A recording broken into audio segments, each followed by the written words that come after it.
diagonale de Saint-Pierre et on arrivera à la Redoute. La Mascareille d'Elbourg, on arrive à la Redoute. Nous avons deux réunions phares dans l'organisation, celle du mois de juillet et celle du mois de septembre. Donc on réunit tous les chefs de poste et on va leur expliquer ou leur réexpliquer les obligations qui sont les leurs, en même temps que les devoirs, et puis les droits. Alors c'est pas chose facile parce qu'il y a des chefs de poste qui nous suivent depuis une dizaine d'années, d'autres qui sont nouveaux. Donc il faut réexpliquer le rôle du chef de poste, qui est un rôle primordial dans l'organisation, car c'est lui qui fait la jonction entre le décideur, c'est-à-dire le comité directeur de l'organisation, et puis ensuite les compétiteurs. C'est l'occasion également d'imprégner ces chefs de poste sur l'évolution du Grand Raid, de faire le point sur les inscriptions par exemple.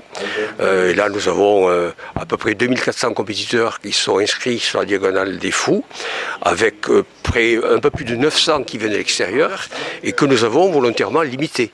C'est un quota qui a été décidé par le comité directeur.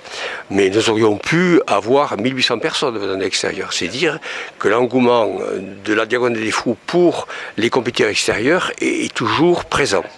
Dans les autres courses, nous avons également à peu près 1500 à peu près compétiteurs qui sont inscrits pour la Mascareigne et le Trail du Bourbon.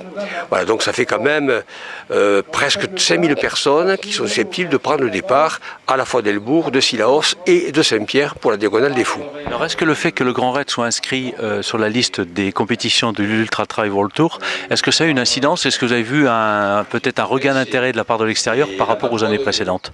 C'est peut-être difficile. Je pense qu'on pourra tirer des conclusions après cette 22e édition. Pour l'instant, nous ne savons pas trop quel va être l'impact. Sur le plan international, nous en sommes certains, puisque la course qui se fait à La Réunion est la dernière dans les courses qui ont été retenues par l'organisateur de l'Ultra Trail pour mettre en place un challenge.